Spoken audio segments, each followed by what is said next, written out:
Very good morning class. Welcome to our YouTube channel RPSC bio academy. देखिए, हम जो chapter discuss कर रहे थे वो कर रहे थे एंजाइम्स। अगर मैं एंजाइम्स के बारे में आगे बात करूं तो अब हम बात करेंगे की एंड लॉग थ्योरी। दी थी एमिल फिशर ने।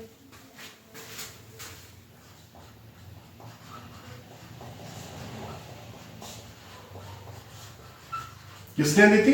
एमिल फिशर ने दी थी। ये क्या कहते हैं?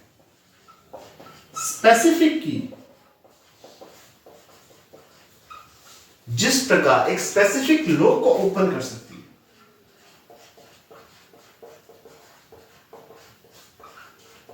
उसी प्रकार स्पेसिफिक सबस्ट्रेट को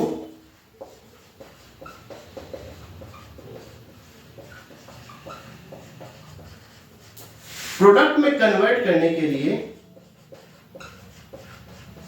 स्पेसिफिक सबस्ट्रेट को प्रोडक्ट में कन्वर्ट करने के लिए स्पेसिफिक एंजाइम की रिक्वायरमेंट है।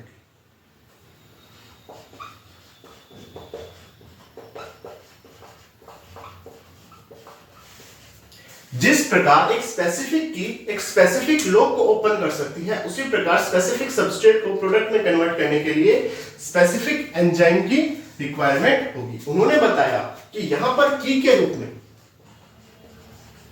सबस्ट्रेट काम कर रहे हैं। सबस्ट्रेट किस फॉर्म में है? की के फॉर्म में है।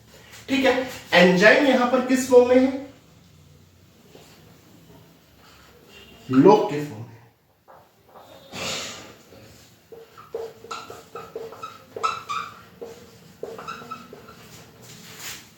की के रूप में यहां पर सबस्ट्रेट काम कर रहा है, लॉक के रूप में यहां पर एंजाइम काम कर रहा है। और लॉक का जो होल है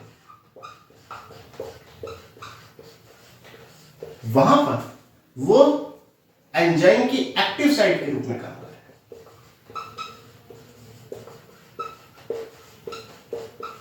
है। एंजाइम की एक्टिव साइट के रूप में काम कर रहा है। जो लॉक का होल है वो किस रूप में काम कर रहा है? एंजाइम की एक्टिव साइट के रूप में काम कर रहा है, जहां पर सबस्ट्रेट आकर फिट होगा। जैसे स्पेसिफिक की स्पेसिफिक लॉक को ओपन कर सकती है, वैसे ही स्पेसिफिक सबस्ट्रेट को प्रोडक्ट में कन्वर्ट करने के लिए स्पेसिफिक एंजाइम की रिक्वायरमेंट होगी। यहां पर की को सबस्ट्रेट के कंपैरेटिव माना गया है, लॉक को एंजाइम के कंपैरेटिव माना गया, और जो लॉक का होल है उसे एंजाइम की एक्टिव साइट के कंपैरेटिव माना गया है। एक स्पेसिफिक की कैसे स्पेसिफिक लॉक को ओपन करेगी? क्योंकि इनकी शेप जो होती है वो एक दूसरे से रिलेट करती है। वैसे ही जो एंजाइम की शेप है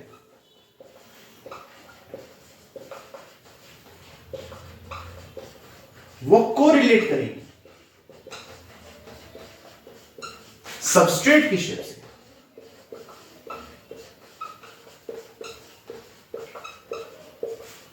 सबस्ट्रेट की शेप से कोरिलेट करेगी। दूसरी थ्योरी है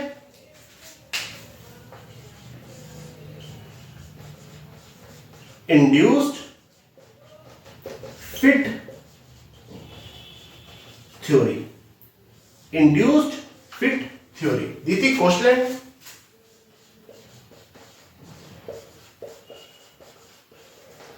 किसने दी थी? कोशलैंड ने थ्योरी दी थी। उन्होंने बताया कि यहां पर जो एंजाइम है, जैसे एंजाइम के साथ सबस्ट्रेट आएगा तो वो एंजाइम को इंड्यूस्ड करेगा।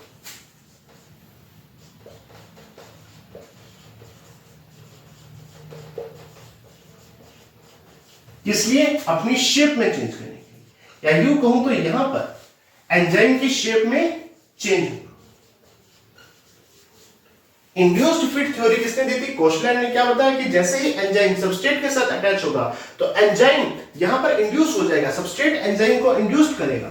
इसके लिए ताकि एंजाइम अपनी शेप में चेंज कर सके। कौन शेप में चेंज करेगा? एंजाइम अपनी शेप में चेंज करेगा। ठीक।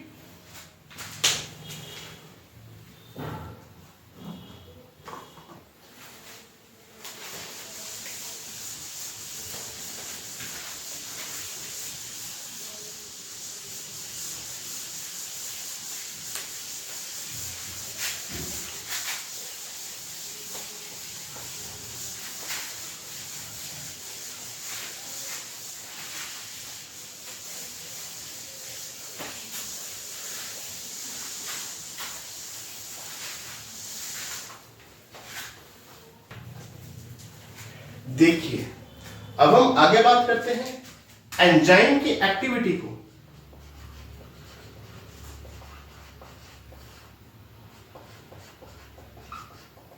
कौन कौन से ऐसे फैक्टर्स हैं जो अफेक्ट करते हैं।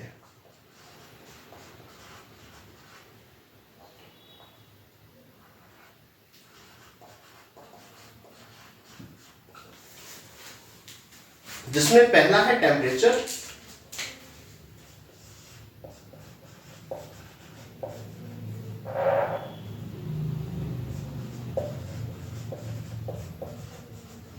टेम्परेचर की बात की जाए तो एंजाइम की जो एक्टिविटी है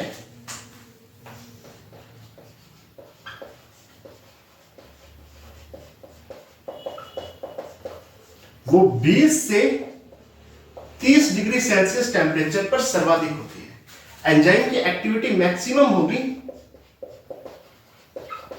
20 से 30 डिग्री सेल्सियस टेम्परेचर पर। यदि टेम्परेचर 20 डिग्री सेल्सियस से कम है तो एंजाइम इनएक्टिव रहेंगे।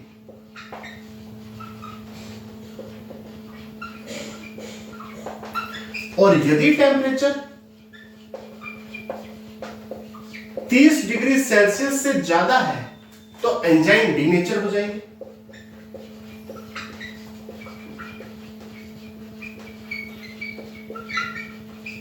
एंजाइम डीनेचर हो जाएंगे। एंजाइम की एक्टिविटी 20 से 30 डिग्री सेल्सियस पर मैक्सिमम होगी। यदि टेम्परेचर 20 डिग्री सेल्सियस से कम हुआ तो एंजाइम इनएक्टिव है, और यदि 30 डिग्री से ज्यादा टेम्परेचर हो गया तो एंजाइम कैसे हो जाएंगे, डीनेचर हो जाएंगे। देखो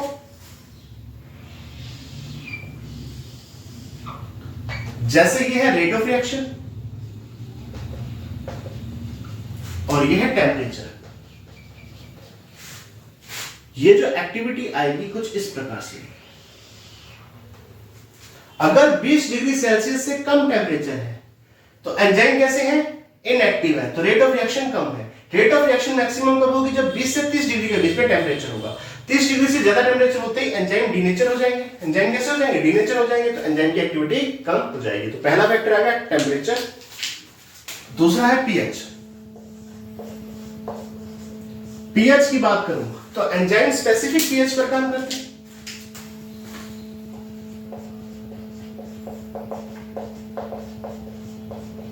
स्पेसिफिक पीएच पर काम करते हैं। ज्यादातर एंजाइम पीएच 7 पर काम करते हैं। ज्यादातर एंजाइम किस पीएच पर काम करते हैं, 7, न्यूट्रल पीएच पर काम करते हैं। न्यूट्रल पीएच पर काम करते हैं। यदि इसका ग्राफ देखा जाए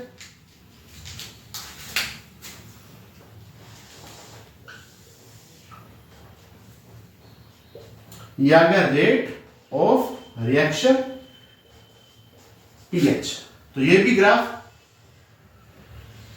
ऐसा ही आएगा, क्योंकि इधर पीएच कम है, इधर पीएच ज्यादा है, तो पीएच 7 पर यहां पर सबसे ज्यादा एंजाइम्स क्या करेंगे, काम करेंगे। कुछ ऐसे एंजाइम है जो एसिडिक पीएच पर काम करते हैं, कुछ ऐसे एंजाइम है जो बेसिक पीएच पे काम करते हैं, उनके बारे में हम पढ़ चुके हैं। अगर मैं आगे बात करूं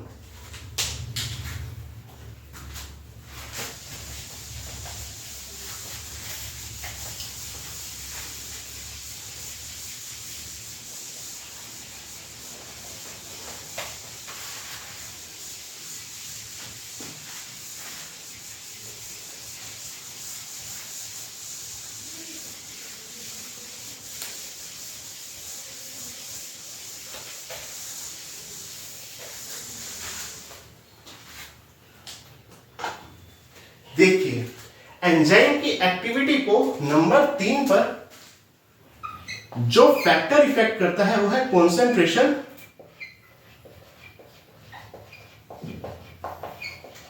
ऑफ सबस्ट्रेट।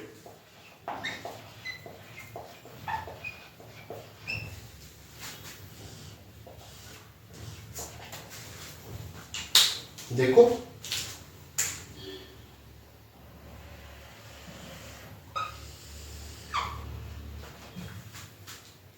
यह है रेट ऑफ रिएक्शन, या इसे वेलोसिटी ऑफ रिएक्शन भी लिख सकते हो। और ये क्या है, सबस्ट्रेट की कॉन्सेंट्रेशन। जैसे जैसे मैं सबस्ट्रेट की कॉन्सेंट्रेशन बढ़ा रहा हूं, रेट ऑफ रिएक्शन बढ़ रही है। जैसे जैसे मैं सबस्ट्रेट की कॉन्सेंट्रेशन बढ़ा रहा हूं, रेट ऑफ रिएक्शन बढ़ रही है। पर एक समय ऐसा आएगा जब मैं जितना मर्जी सबस्ट्रेट की कॉन्सेंट्रेशन को इंक्रीज कर दूं, रेट ऑफ रिएक्शन वहां फिक्स हो जाएगी। रेट ऑफ रिएक्शन इंक्रीज नहीं होगी। पहले सबस्ट्रेट को बढ़ाने पर रेट ऑफ रिएक्शन बढ़ रही है, सबस्ट्रेट को बढ़ाने पर रेट ऑफ रिएक्शन बढ़ रही है, सबस्ट्रेट को बढ़ाने पर रेट ऑफ रिएक्शन बढ़ रही है। यहां पर एक ऐसा पॉइंट आ गया कि अब मैं जितना मर्जी सबस्ट्रेट को बढ़ा लूं, रेट ऑफ रिएक्शन इंक्रीज नहीं हो रही, वेलोसिटी इंक्रीज नहीं हो रही, क्योंकि यहां पर v क्या है, मैक्सिमम है। क्यों? देखो, पहले जैसे ही मैंने सबस्ट्रेट को डाला,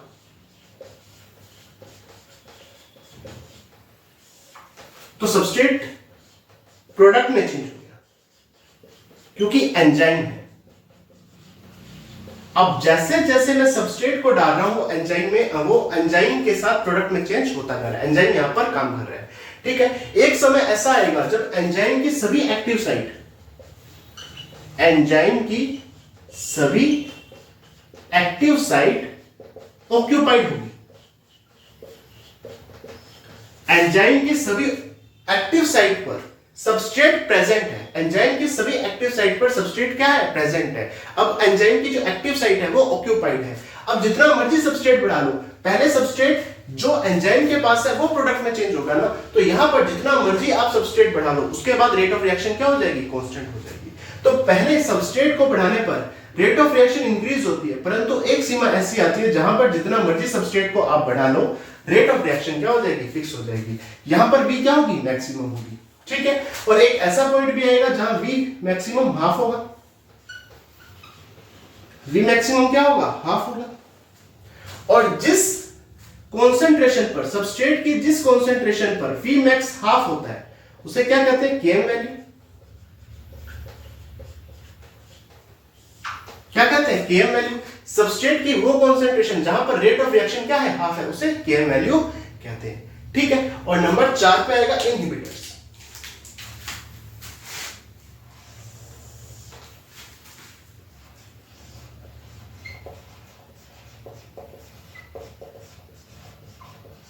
इनहिबिटर्स, ठीक है, जो कि एंजाइम की एक्टिविटी को इनहिबिट करते हैं। एंजाइम की एक्टिविटी को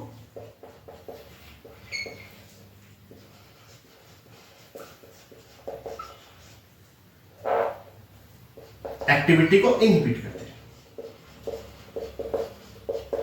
इनके बारे में बात करते हैं।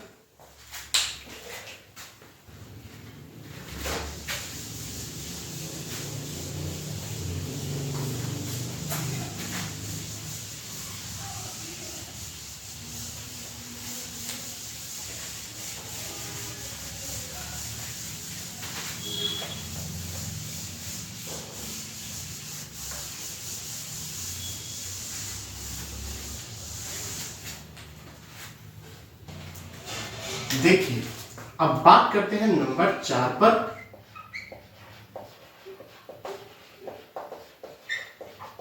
इनहिबिटर्स। अगर मैं इनहिबिटर्स की बात करूं तो यहां पर 2 प्रकार के इनहिबिटर्स हम पढ़ेंगे। पहले है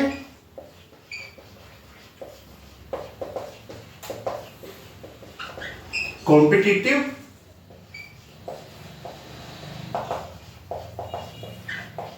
इनहिबिटर्स। कॉम्पिटिटिव इनहिबिटर्स की मैं बात करूं, जैसे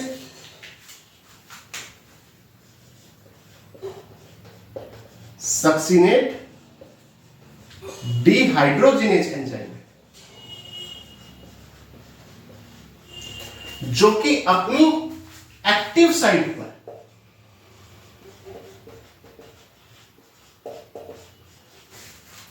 सक्सिनिक एसिड को आकर जोड़ेगा।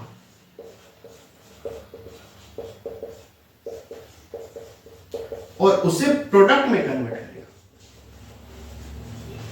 सक्सिनेट डिहाइड्रोजिनेज एंजाइम है, जो कि अपनी एक्टिव साइट पर सक्सिनिक एसिड को आकर जोड़ेगा और उसे प्रोडक्ट में चेंज कर देगा। लेकिन यहां पर मेलोनिक एसिड आ गया और मेलोनिक एसिड कंपटीशन कर रहा है सक्सिनिक एसिड के साथ। मेलोनिक एसिड यहां पर कंपटीशन कर रहा है सक्सिनिक एसिड के साथ, ताकि मेलोनिक एसिड यहां पर आकर बाइंड हो सके सक्सिनेट डिहाइड्रोजिनेज के साथ। तो यहां पर कंपटीशन कौन कर रहा है? मेलोनिक एसिड किसके साथ? Succinic acid. क्यों?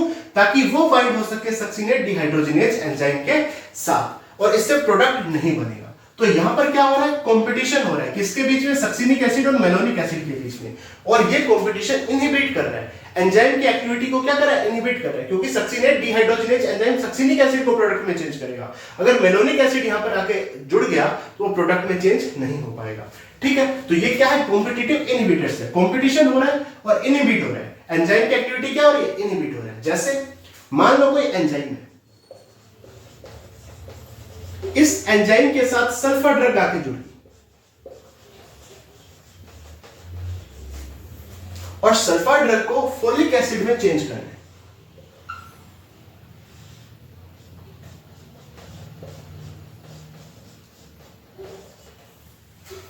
बीच में बना एक इंटरमीडिएट,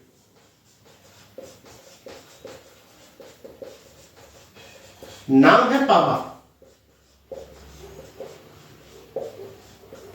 बीच में बना एक इंटरमीडिएट, नाम है PABA, para amino benzoic acid.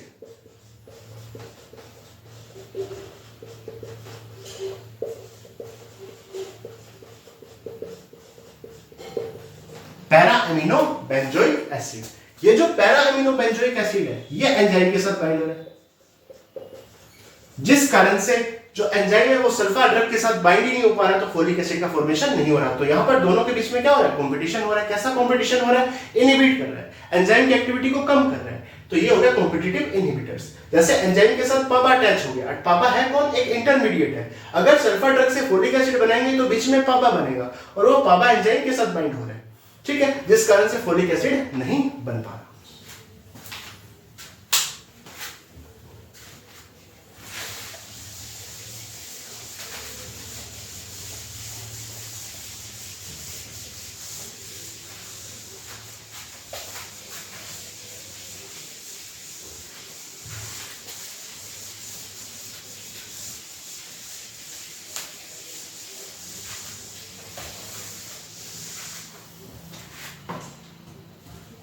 देखिए, जो कॉम्पिटिटिव इनहिबिटर्स हैं ये क्या कर रहे हैं? बेसिकली ये Vmax को चेंज नहीं कर रहे। Vmax यहां पर कांस्टेंट रहेगा, जबकि